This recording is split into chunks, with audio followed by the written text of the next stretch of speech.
Hello, hello. This is Marianne Amen with Magnificent Love, Mindset and Business Coaching. So glad you are here. I have a question. Have you ever been in a situation where you're presented with an idea? Maybe it's a new program, maybe it is an idea that's going to move you closer, move you forward to a dream or a desire. And then you kind of get into it, and then you're going, this is more than I bargained for. I don't want to. I don't want to. That's what we're going to be talking about today. How does a queen handle I don't want us? Sometimes I don't want us are legitimate. Sometimes they're holding you back. So we're going to talk about different I don't wannas.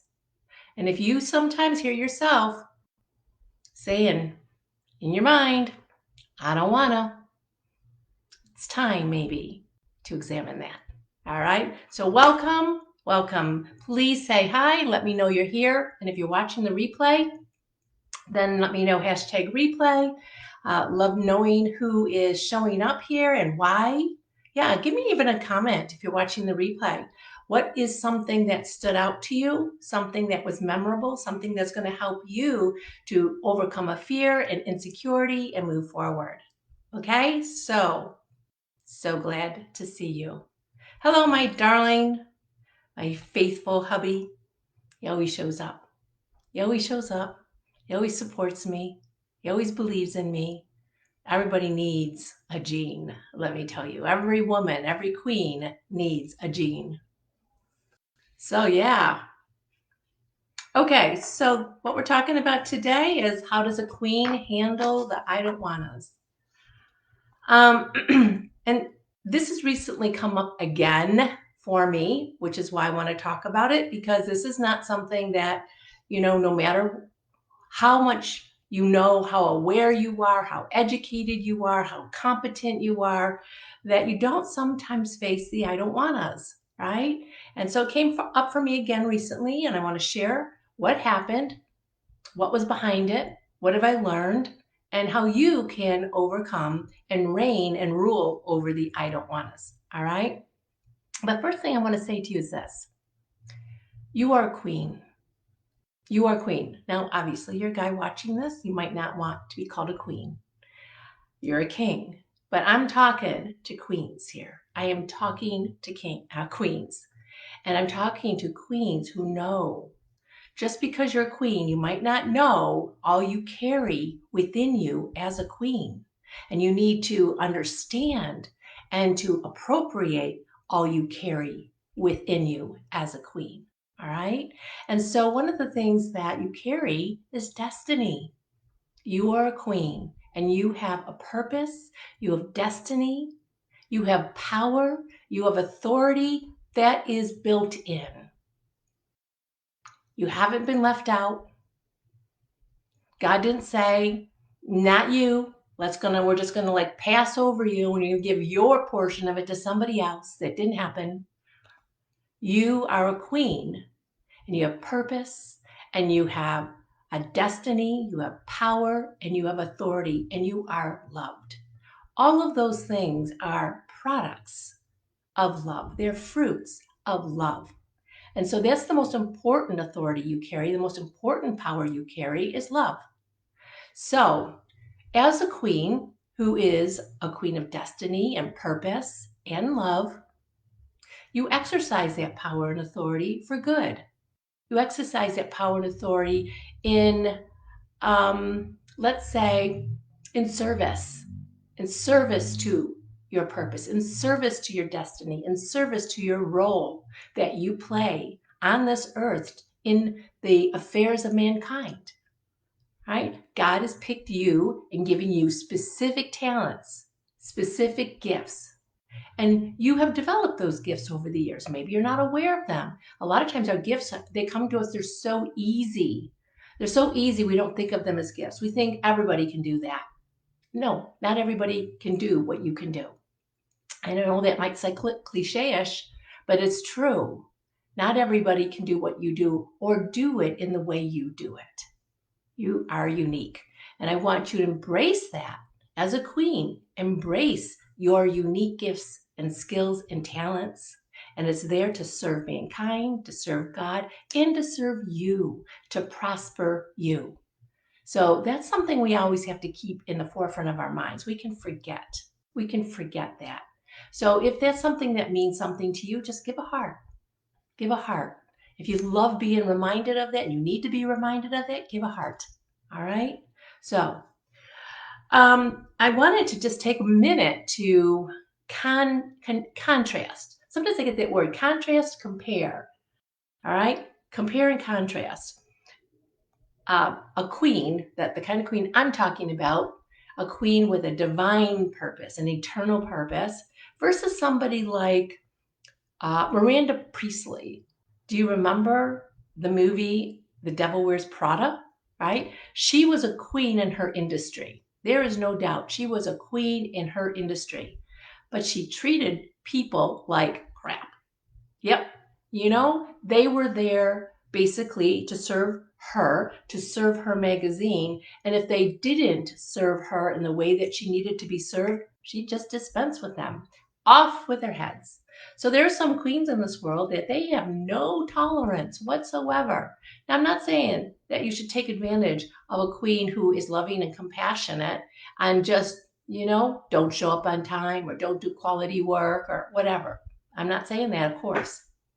But there are some queens who use their position to aggrandize their own egos and to aggrandize their own money situation, whatever it is. So we don't want to be that. I saw a gift the other day. It was really kind of cool. It was funny. It was Katy Perry, and she had a crown on her head. It was crooked, and she was doing this, shoo, shoo, shoo. So sometimes we think of that as the example of a queen. Or I will say something like, oh my gosh, she's such a queen. And it's said with a sense of judgment and condemnation, right? Because why? Because she probably was way too bossy and not caring about herself or selfish or whatever it is. Now, going after your own desires and the desires of your heart and serving your purpose and your passion does not make you selfish. All right. That is not the epitome of selfishness. So don't go there. All right. So, anyway, let's talk for a minute. And the verse I want to mention from the Bible, from Romans 5:17, and I'm going to put it in the female gender because, let's face it, the Bible was written by guys. They're not always very good about,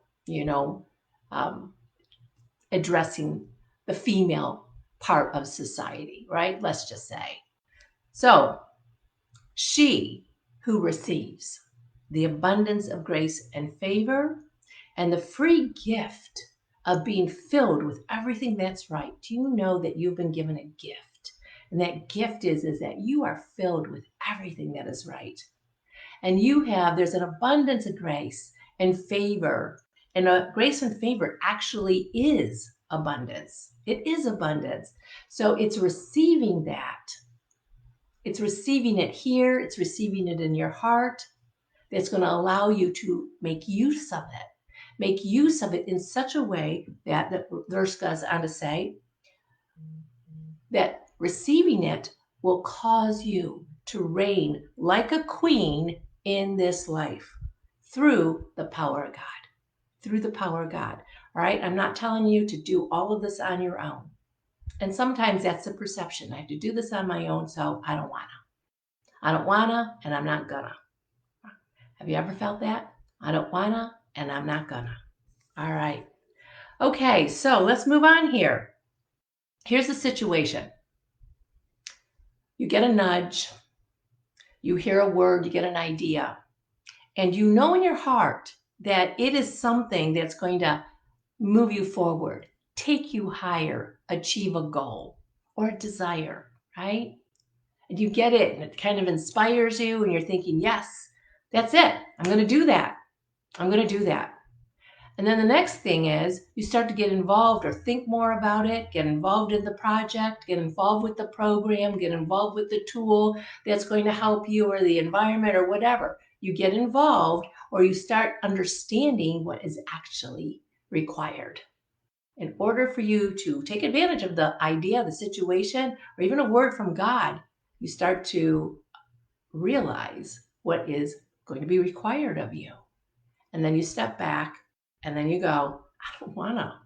Nope, nope, nope. There's got to be an easier way. I don't want to. So what happens when you succumb to the I don't wannas? What happens when you succumb to the I don't wannas? Hey, Christina, right? A lot of times what happens is you give up. You give up on the idea. You give up on the dream. It's too hard. You give up. You don't take a step forward. And you know, a lot of time gets wasted that way. A lot of times get wasted. And I want to read this statement here, and I want you to just think about what this means to you. Not stepping into your true identity as a queen. And a lot of times the I don't wannas are keeping you from stepping into your true identity as a queen. Did you know that? Yeah, sometimes the I don't wannas keep you from stepping into your identity as a queen. And when you don't step into your identity as a queen, it produces stress. It produces stress, unfulfillment, and this uneasy discontentedness. This uneasy discontentedness. Do you know how many people are going around just chasing their tail or succumbing to everyday life and just thinking this is all there is for them? They're not content. They're not happy. They're not content, and it produces stress within them. Why? Because they're queens and they're not thinking like a queen. You know, it's almost like it's that eagle, that beautiful eagle that's on the ground scratching with the chickens. Out of place, frustrated. Now, that's not exactly what would happen in that situation. There would probably be some major, well, I won't even imagine. But a queen is a woman of purpose. She's a woman of destiny, and she is fierce in the face of insecurities. Fierce in the face of the insecurities. And a lot of times it's the insecurity that is producing the I don't wanna. So let's talk about how we get over this. What do we do with this? And I want to share with you a situation that happened with me. And the thing too, though, I just want to address real quickly is that there are proper I don't wannas, right? I don't want to do drugs. I don't want to do anything illegal, immoral, unethical, things that are outside of my value system, right? Those are perfectly legitimate I don't wannas. Yeah, it's okay. I don't want either, right? But the I don't wanna I'm talking about is often related to some kind of fear. It's some kind of preconceived notion also of what it is that you think is required of you. Sometimes the I don't wannas are related to, and some of us who are older, I remember my aunt. Oh my gosh, she was a spitfire. And a lot of times she would say, I'm too old for this crap, right? That's not what she said, crap, though. She said something else. But yeah, I'm too old for this. And so, you know, God might have a whole lot more for you at this stage of life. You know, maybe you're in your 50s, 60s, 70s, 80s. I don't know. It doesn't matter. Whenever we start thinking to ourselves, I'm too old for X, Y, or Z, we're missing out on a potential invitation to rise, to have more, to do more, to be more. You know, it ain't over till it's over, right? So I would just caution you. Think about that when an I don't want to come up and kind of look and see, what's that about? What is that about? When I started the 75 Hard, I had major I don't want us for 2 days. First 2 days, I'm kind of like, hey, this is cool. This is a great idea. You know, I could use a little bit more discipline in my life. And then after 2 days, I thought, nah, I got enough discipline in my life. Nah, mental toughness, I'm tough enough. I don't need any more. I don't wanna. And I stopped. I just stopped. I said, I'm not doing it. It's stupid. I don't have to, and I don't wanna. But there was a higher purpose. There was a higher purpose. And sometimes if you open yourself up and you said, what if there is a higher purpose here? What if this is going to raise me up in a way that I just can't see right now? Maybe it is that invitation to rise higher, right? What if it's that? And when I started to think that way, I could see that the invitation was for a higher level of commitment, of me keeping my word. And I already talked about that on a previous broadcast, right? How a queen keeps her promises. And that was the invitation, was for me to see myself keep my promise and see the benefits that come from that, which I would have missed, All right. So that's one example. The other example is just happened just this week. And I enrolled in a program that was going to be more focused on sales and marketing. And quite frankly, I can get a bit lazy and think that what I have to say doesn't really matter very much and who cares. And I know that's not true because I get feedback all the time from people about how meaningful these broadcasts are. And it's very helpful because we do have people who do this like me. You can have doubt that arises, and it's really great to have feedback. But the more important thing is I have to know that I'm called by God in order to do this on a regular basis, right? So I was feeling, I get a little lazy and I don't like life is good and why bother like putting myself into, you know, more work for myself or et cetera, et cetera. So, but I thought, all right, this program sounds good. I'm going to join it. It's a lot of accountability in it. But once I got in it, I saw there's a lot of tracking you have to do. There's activities that you have to do. There's showing up at certain times that are required of you. And as I saw all that, I actually got overwhelmed. And I thought, and I'm moving, right? Y'all know, got a new house we're moving into. And I thought to myself, I want something to help me keep me on track, but I don't want something that's going to overwhelm me. I don't want something that's going to be, put me out there in a way that is stressing me out. And I started to think those thoughts and I started getting all this resistance inside. Like, what did I say? Why did I say yes to this thing? Right? So I don't know if you're somebody that sometimes makes commitments because it really sounds good. And then once you start getting involved in those commitments, what happens? You get overwhelmed or it becomes too much. And then you quit and then you don't finish, right? So I discovered something. I discovered that there was a reason why I said I don't want to this program. And it happened to be a program that concentrates a lot on sales, on your sales.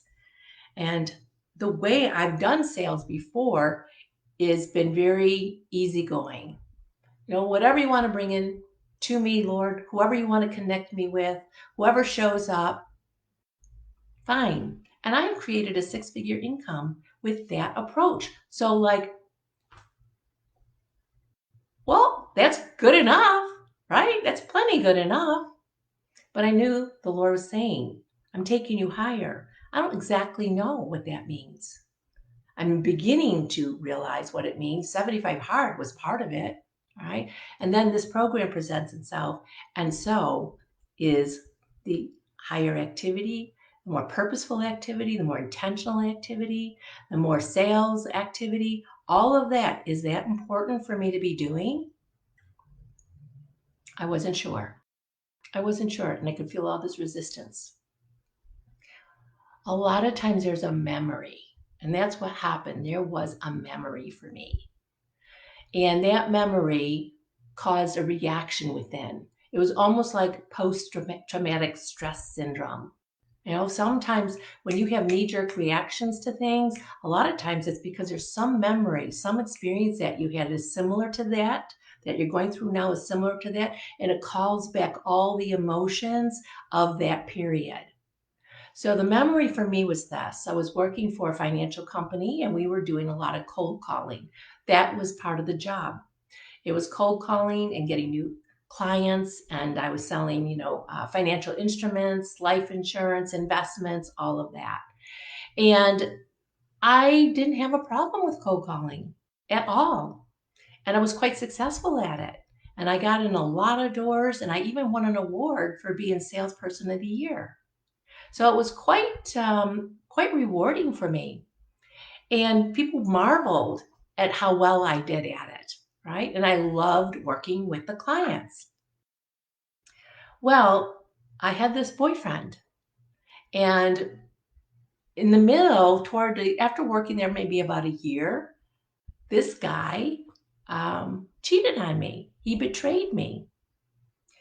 And it was so crushing to me when I found out. I was devastated. I was absolutely devastated. And it's not like I didn't have a hint, but it was one of those things I tried to ignore and pretend it didn't exist and he wasn't doing what he was doing. But it did. It crushed me. And when you try to step out in things like making phone calls and calls, and you have this emotional charge going on, it's very hard. You can try to fake it till you make it, but it doesn't really work for very long. You start feeling this crumbling, and every no becomes this major rejection that just reinforces the feelings of that betrayal, the rejection of that betrayal. And what happened is that incident with the boyfriend actually triggered all kinds of memories of growing up, of infidelity in my family, of abuse in my family, of abandoned issues that I had never dealt with. I had always been happy go lucky, just push all that aside, didn't happen to me, I don't need to deal with it. That was then, this is now. So now it was the time where it was just like one more thing, one more block on the tower of blocks that caused everything to fall apart. And I eventually had to go into psychiatric care. I became non functional. I would lay on a couch, not showering and drinking and taking my hair matted, so depressed, so distraught. I couldn't work. That experience of the betrayal was brought into the experience of the sales calls and working with clients. And that formed an attachment. It formed an association that I didn't even understand. And it went underground for years. So now I'm in a situation where it's kind of like that. Not exactly, and I'm a different person, but it was kind of like that to the point where it actually triggered those old memories and made me retreat. It made me say, I'm not doing this. I can't do this. You know, I had an opportunity though. It was an invitation. This program ended up becoming an invitation for me to actually look at that and to say, is that true? Am I worthy of betrayal? Am I worthy of being discounted and rejected and neglected? Because that's the message you get from those things, right? And I had to come back and go, that is a lie. Those things are lies. That memory produced lies in me. And now, within a very short period of time, I could make a quick decision and say, that is not my reality. That is not my reality. And I can choose my reality, and I can choose the experience that I'm going to have in this program. I can choose the experience I'm going to have in this activity, in this gift, in this tool. So whatever it is you're bringing that is coming before you, you have got the opportunity. This is an invitation, actually. If you feel resistance and I don't wanna, it could be an invitation for you to rise higher. It could be an invitation to expose those lies that came from that memory. It could be an invitation to create new memories and new realities in similar situations. And I think that's what a queen does. She doesn't let the old stuff reign over her. She is present to what she's feeling now, but she has the opportunity to reign over those old memories and move forward in her purpose and her destiny. Okay? So I hope that's helpful to you. Any questions that you have about that? And let me just look a minute here. Yeah, something else about that too. Now, I was saying that sometimes the I don't want us is actually masking some fear or insecurity. So, another verse here, you have not been given a spirit of fear. And this is what comes upon us oftentimes to make us stay stuck, the spirit of fear, to cause us to not fulfill our destinies, to get blocked, to have obstacles in front of us that we can't seem to overcome. It's the spirit of fear. But God has said He hasn't given you a spirit of fear. He's given you a spirit of power, love, and a sound mind. So the next time you're feeling that sense of, I don't want us, ask, is there an invitation here? Is there something here that I need to explore? Is there some memory here that has been lodged within that has given me this false idea of who I am? Small, insignificant, worthy of betrayal, worthy of abandonment, right? Is there an opportunity here to grow past that, to grow through that, and to get to a higher level of understanding about who you are as a queen? Who you are as a queen, understanding that these things can be opportunities, invitations to go through that door and appropriate the power of God in you, right? And your true identity as a queen. So, hope this helps. Got any comments and questions about that? Bring them in. Let me know. Contact me. If anything strikes you or you want to work with me in any way, there's a lot of different ways we can do this. All right? So just private message me. We can have a chat. All right, let's see. Christina, you got some notes here. All right. You get cranky when you're feeling frustrated and stuck. That is the typical reaction. That is what happens within us. Yeah. Good sign for you, right? God's continuing to take me into deeper and more complex waters. I have to learn how to navigate and experience in order for carrying out my purpose more effectively, with more people needing more highly specialized skill sets. Yeah, and you know what's cool, Christina, is that you've been getting prepared for this time for a long time, right? And first you had to get over some things regarding, not get over, but resolve some issues with pain, with the condition that you have been afflicted with, right? So you have had to get over some issues with pain. You've learned how to master your mindset, and now you're stepping into an even higher level of reigning, right? And a higher level that's required even more. And you know what's true? It is every time that happens, your insecurities start rising up. They go, don't forget about me. I'm here. Don't get me in too far over my head, Okay. Yes, it can be hard. Yeah, it's not a cakewalk. And if you've had childhood PTSD, that's another thing, right? That's another thing. Is it really that you don't have dreams and desires? Because sometimes you've said that. Anna, I'm talking to you. Sometimes you've said that, right? I don't know what my dreams and desires are. But if we have had childhood trauma and it's not been resolved, those little voices inside, those have created lies in your life that is going to make you think to yourself, you know what? I don't even have a dream or a desire. It's not safe to dream or desire. If I dream or let my desires be known, even to myself, if I own them, I'm only going to be disappointed. I'm only going to be disappointed. So we really do have to use and notice, because you are a queen and queens have dreams and desires. It comes with the territory. It's what we are made for, dreams and desires, So because of that, if you're feeling blocked about it, it's usually because there's some notion that you can't have it. There's some notion that says it's not possible. And that notion usually comes from some childhood trauma, some memory that had created lies in your life about who you are and what you're allowed to have and not allowed to have in life. All right, so I might have just said a mouthful there, but you've been around me long enough to know what I'm talking about.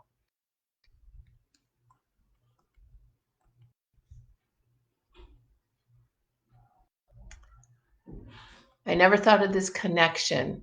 Okay, new thought for you, Christina. That's awesome. You released some stuff this morning. Hallelujah. Hallelujah. Okay. Hi, is it Yvonne? Nice to see you. Thanks for showing up. Thank you, Anna, for bringing Yvonne here.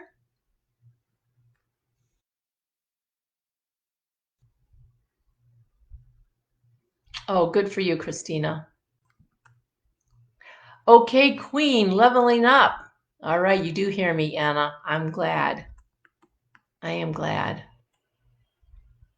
Having dreams can feel unsafe. That's right. It's really true. A lot of times when I hear my clients say to me, I don't know what my dreams and desires are. I don't even have them. And I was that way too. There was a period of time I felt exactly the same way. And it crushed my soul. Why? Because we're all supposed to have dreams and desires. And the fact that I had gotten so out of touch with them, and I still was out of touch with them in that moment, and it just made me sob thinking that, because we're supposed to have dreams and desires. So it's not because you don't have them. And what I would say is this: say out loud, I have dreams and desires. I might not know exactly what they are right now or even how to fulfill them, but I'm putting my stake in the ground today and saying, I have them. I am a queen. Therefore, I have dreams and desires, and I open myself up now to discovering them. I open myself up now to finding out, to the exploration of them, to owning them. And I open myself up now to any lie to be exposed from my past that is blinding me to the truth that I am a queen of destiny and purpose, dreams and desires. Okay? All right. So let's see here.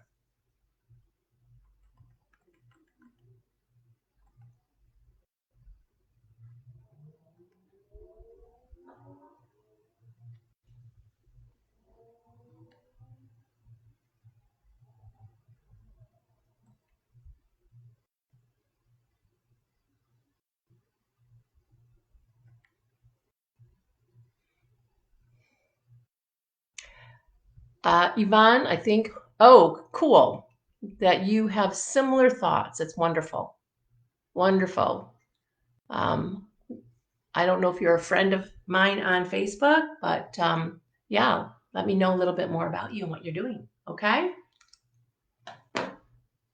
Yeah, so if you have trusting, so that's a money story. That's a money story. It's legitimate, Anna.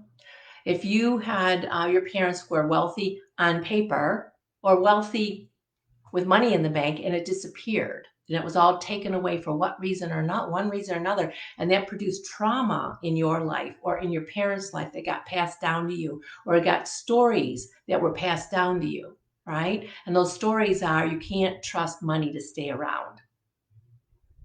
All right, it can come. And so therefore the pain of even having it, because you're thinking of the potential of it disappearing, then you're going to reject money. You're going to reject it. You're going to reject opportunities for it. You're going to reject the multiplication of it, receiving of it. You're going to reject money because money equals pain, right? Money equals pain. That's the story. That is what's built up inside. Money equals pain. So if you're always broke and you feel like, I can't catch a break, and you think it's you, or you think it's the opportunities, or you think that, it's just not available to you, it's not true. That perception is based on the lie that money equals trouble. So if you have that idea, money equals trouble, you can change that. That was a belief formed by that past experience, right? But what if now is the time to create a new reality for you? What if this is all an invitation now, Anna, to create a new reality for yourself? What if it is to form new beliefs around money?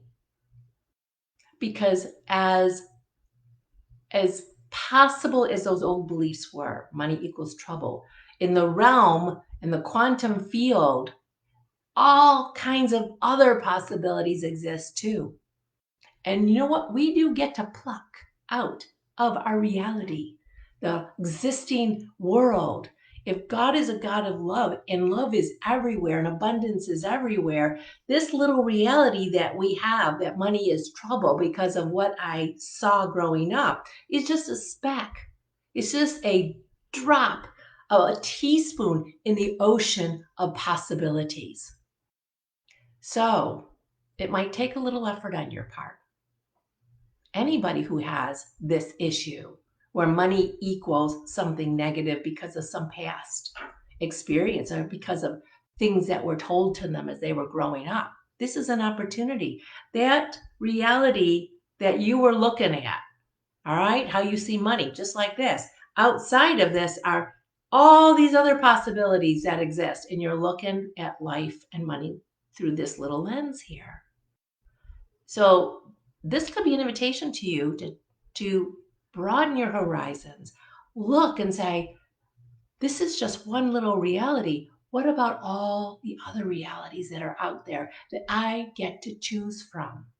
So choose a reality, choose a belief, choose a stance that, number one, agrees with God. Number two, serves your purpose. Number three, is aligned with your identity as a queen. And number four, is going to make a difference in the world. It's going to move you forward. Okay? There's a lot I just said there. I might have to go back and read this, listen to it myself. Oh yeah, that onion of money is labored. It could be an invitation. Just join an online design session so I could train my eye to learn how to design my space afresh. Yeah, well, just like you're doing that in a space, you can do that in your thinking. You can do that in your thinking as well. Yeah. All right, everybody. It's 1:38 my time. Yes, it's beautiful out. The weather's gorgeous. We're starting a new month. What is on your mind? What intentions are you going to set for the month of November? Income goals, reaching out to people, coming up with a new idea. Like, new things are upon us. Always new things are upon us. So thank you for showing up. I appreciate you all, right? Send me a text, a Facebook Messenger, if you want to hear more about what I do and how we can work together. All right. Bye-bye. Oh, hi, Claire. I didn't say hi to you. Yeah. Good to see you.